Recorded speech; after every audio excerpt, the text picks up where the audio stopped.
Chapter 12. Elizabeth and Darcy. One morning, about a week after Bingley had proposed to Jane, a carriage arrived outside Longbourn House. Elizabeth, Kitty, and their mother were in the sitting-room, when suddenly the door was thrown open and their visitor entered. It was Lady Catherine de Bourgh. They were all extremely astonished. Mrs. Bennet, flattered to have such an important visitor, received her with great politeness. After sitting for a moment in silence, Lady Catherine said very stiffly to Elizabeth, "I hope you are well, Miss Bennet. That lady, I suppose, is your mother, and that, I suppose, is one of your sisters." Elizabeth replied that she was correct in thinking so. Lady Catherine rose and said, "I would like to have a walk in your garden, Miss Bennet, if you would accompany me." "Oh, go, my dear," cried Mrs. Bennet. "Show her ladyship the different walks. I'm sure she will like them." As they passed through the hall, Lady Catherine opened the doors into the different rooms, looked in, and declared them to be reasonable-looking rooms. They went into the garden in silence. Elizabeth was determined to make no effort at conversation with a woman who was being more than usually rude and disagreeable. Lady Catherine began speaking when she was sure they were alone. "You must know, Miss Bennet, why I have come." Elizabeth looked surprised. "Indeed, you are mistaken, madam. I have no idea why you are honouring us with a visit." "Miss Bennet," replied her ladyship angrily, "however insincere you may be, you shall not find me so. A most alarming report reached me 2 days ago. I was told that you, Miss Elizabeth Bennet, would soon be engaged to my nephew, my own nephew, Mr. Darcy. Although I knew it must be a shameful lie, and I would not offend him by supposing it to be possible, I decided at once to come here to let you know my feelings." "If you believed it to be impossible," said Elizabeth with disdain, "I wonder why your ladyship took the trouble of coming so far." "I came to insist on having this report contradicted. Tell me, is it true?" "Your ladyship may ask questions which I shall not choose to answer." "This is too much. Miss Bennet, I insist on an answer. Has my nephew made you an offer of marriage?" "Your ladyship has declared it to be impossible." "It ought to be impossible, but your skilful charms may have made him forget, in a moment of foolishness, what he owes to himself and his family. You must tell me. I am almost his nearest relation, and I have a right to know his plans." "But you have no right to know mine." "Let me speak plainly. This marriage, which you dare to hope for, can never take place, because Mr. Darcy is engaged to my daughter. His mother and I planned their marriage when they were still children. They are an ideal couple, both from respectable, honourable, ancient families, with an excellent fortune on both sides. What can possibly divide them? The desperate ambitions of a young woman without family, connections, or fortune? It cannot be. And I warn you, Miss Bennet, if you marry him, do not expect to be noticed by his family or friends. Your name will never even be mentioned by any of us." "These are heavy misfortunes. But the wife of Mr. Darcy must necessarily be so happy that she could not regret her marriage." "Obstinate girl! Tell me, are you engaged to him?" Elizabeth could not avoid saying, after a moment's thought, "I am not." Lady Catherine seemed pleased. "And will you promise me never to enter into such an engagement?" "I will make no such promise. You have totally misunderstood my character if you think I can be persuaded by such threats. I do not know whether your nephew would approve of your interference in his life, but you certainly have no right to interfere in mine." To all the objections I have mentioned, I add one more. I am aware of your younger sister's elopement. Is such a girl to be my nephew's sister-in-law and bring shame on the ancient name of Darcy? "You can now have nothing more to say," Elizabeth said coldly.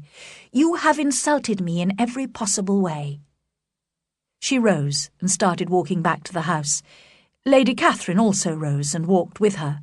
Unfeeling, selfish girl, so you are determined to have him? "I have not said that. I am only determined to do what, in my opinion, will bring me happiness without reference to you." Do not imagine, Miss Bennet, that you will ever achieve your ambition. When they arrived at her carriage, she added, I send no compliments to your mother. You do not deserve such politeness. I am most seriously displeased. Elizabeth did not answer and entered the house, while Lady Catherine drove away in her carriage. She had to tell a little lie to her mother to explain Lady Catherine's unexpected visit and speedy departure, and then she shut herself in her room to consider what it all meant. Perhaps the Collinses had imagined, after the news of Jane's engagement to Bingley, that Darcy might marry her. They must have told Lady Catherine, who had made a special journey to Longbourn in order to break off this supposed engagement. Elizabeth began to feel depressed. If, as seemed likely, Lady Catherine now went straight to London to talk to her nephew, she might easily convince him of the inferiority of Elizabeth's social position. He would probably feel that his aunt's objections, which to Elizabeth appeared laughably weak, contained much common sense. In that case, he might make up his mind not to marry her under any circumstances, and to keep away from Longbourn altogether. The next morning, Mr. Bennet called Elizabeth into the library. In his hand he had a letter which he had just received. Lizzie, I did not know I had 2 daughters about to be married. I congratulate you on a very important conquest. Elizabeth blushed, thinking that Darcy himself had written. You seem to know what I mean, but I think even you will not be able to guess your admirer's name. This letter is from Mr. Collins, and he first congratulates me on Jane's engagement, of which the gossiping Lucases have told him. Apparently the Lucases also think that my daughter Elizabeth might soon be marrying one of the great gentlemen in the country, Mr. Darcy, in fact. Now, Lizzie, I think I have surprised you. Could he have chosen anyone we know as a more unlikely husband for you? Mr. Darcy, who never praises, only criticises women, and who probably never looked at you in his life. What an admirable choice! Elizabeth tried to share her father's amusement, but had never appreciated his humour so little. He goes on to say that when he dutifully gave this news to her ladyship, she made many objections, and stated that she would never agree to the marriage. He kindly gives us this information, he says, to prevent his cousin Elizabeth and her admirer from rushing into a marriage not approved by their families. Well, Lizzie, what do you think of that? I do enjoy Mr. Collins's letters, and I am delighted the Lucases thought of Mr. Darcy. His perfect indifference to you and your strong dislike of him make it so extremely amusing. Don't you agree? Elizabeth had great difficulty in pretending to be amused by the letter. It was necessary to laugh, when she would rather have cried. Her father had most cruelly hurt her by speaking of Darcy's indifference, and she began to wonder whether perhaps instead of his seeing too little, she might have imagined too much. In spite of Elizabeth's doubts, however, Mr. Darcy returned to Netherfield a few days later, and he and Mr. Bingley came to Longbourn soon afterwards. Bingley suggested they should all go for a walk, and while he and Jane concentrated on their own private conversation some distance away, Elizabeth found herself alone with Mr. Darcy. Taking a deep breath, she said bravely, Mr. Darcy, I can no longer stop myself from thanking you for your extraordinary kindness to my poor sister. If the rest of my family knew of it, they would add their grateful thanks to mine." "I had hoped to keep it a secret," he answered. "But if you must thank me, let it be for yourself alone. I shall not attempt to deny that wishing to give happiness to you was one of my reasons for helping your sister. But your family owe me nothing. Much as I respect them, I believe I thought only of you." Elizabeth was too embarrassed to say a word. After a short pause, he added, "You are too generous to play with my feelings. If you still feel as you did last April, tell me so at once. My affections and wishes are unchanged, but one word from you will prevent me from ever mentioning them again." Elizabeth forced herself to speak, and immediately, though hesitatingly, gave him to understand that her feelings had changed so considerably since that time that she was now grateful and pleased to accept his proposal. When Darcy heard this, he was probably happier than he had ever been before, and he expressed himself as warmly and sensibly as a man violently in love can. They walked on, without noticing in which direction. There was so much to be thought and felt and said. She soon learnt that his aunt had indeed seen him in London after her disappointing visit to Longbourn, but unluckily for her ladyship, her critical comments and description of her conversation with Elizabeth produced exactly the opposite result to what she had intended. "It taught me to hope," Darcy explained, "as I had hardly ever allowed myself to hope before. I knew that if you had decided never to marry me, you would have admitted it to Lady Catherine openly and honestly." Elizabeth blushed and laughed as she replied, "Yes, you have experienced my honesty. After scolding you so rudely to your face, I was obviously quite capable of criticising you to all your relations." "I certainly deserved all your accusations. As an only son, I was brought up to be selfish and proud, and to consider myself superior to others. I would have continued like that, if you, dearest, loveliest Elizabeth, had not taught me a lesson. I owe you a great deal for that." "And how soon I thought better of you when I read the letter you sent me.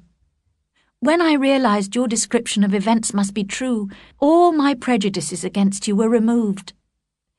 They talked of their unexpected meeting at Pemberley, which had renewed their interest in each other, of Georgiana Darcy's immediate liking for Elizabeth, and of the engagement between Jane and Bingley. "I guessed," smiled Elizabeth, "that you had given your permission for their marriage." "My permission? No. But I must admit I confessed to Bingley that I had made a mistake in supposing that your sister was indifferent to him, and I encouraged him to return to Netherfield to see if she still cared for him. I am delighted to hear of their engagement. He will be one of the happiest men in the world when he marries your sister. Only I shall be happier than him when I am fortunate enough to marry you." Their conversation continued in this way until they suddenly became aware of the lateness of the hour. They returned to Longbourn House, where they separated. That evening, Elizabeth could not help telling Jane her news. However, she almost regretted doing so when she saw the astonishment on Jane's face. At first, Jane could not believe that her sister was engaged to a man she had so disliked, and she wondered if Elizabeth could really be happy with him. But when she had been convinced by Elizabeth's explanations and promises, she was delighted, and congratulated her sister with all her heart. The next day, Mr. Darcy came to ask Mr. Bennet officially for Elizabeth's hand in marriage. Mr. Bennet also had to be persuaded that his favourite daughter could really be happy with such a proud, disdainful man. Only Mrs. Bennet did not need to be convinced, although she was, most unusually, speechless with shock when she heard the news. When she recovered a little, she cried, "My sweetest Lizzie, how rich you will be! stables! What carriages you will have! Mr. Darcy, such a charming man, so handsome, so tall. I am so sorry I disliked him before. 10,000 a year! Oh, my dear Lizzie! During the weeks of her engagement, Elizabeth was glad to see that all her family were beginning to appreciate Mr. Darcy's good qualities. Determined to protect him from her mother's over-familiarity, she was relieved to see that Mrs. Bennet respected her future son-in-law too much to say more than a few words to him. In spite of this, Elizabeth looked happily forward to the time when she and Darcy would leave Longbourn and move to all the comfort and elegance of their own home at Pemberley. Mrs. Bennet was a happy mother indeed on the day when she got rid of her two most deserving daughters. It may be guessed with what delighted pride she afterwards visited Mrs. Bingley and talked of Mrs. Darcy. Mr. Bennet missed his second daughter very much and greatly enjoyed going to Pemberley to visit her. Mr. Bingley and Jane stayed only a year at Netherfield, before buying a large house in the north, only 50 kilometres from Pemberley. In this way, the two sisters were permitted their dearest wish and were able to visit each other frequently. Mary was the only sister who remained at home, as Kitty spent most of her time with her two elder sisters, which greatly improved her behaviour, character, and intelligence. Lydia and Wickham were always moving from one place to another in search of cheap rooms, and always spending more than they should. His affection for her soon became indifference, while hers for him lasted a little longer. They were not too proud to ask Lydia's sisters for financial help during every crisis, and Elizabeth and Jane both sent them regular gifts of money to pay their bills. Caroline Bingley was deeply offended by Darcy's marriage, but she did not show her bitterness, and was always extremely polite to Elizabeth. Georgiana Darcy, on the other hand, became greatly attached to Elizabeth and had the highest opinion of her. Lady Catherine, however, was so rude about Elizabeth to her nephew that he broke off communication completely with her for a time.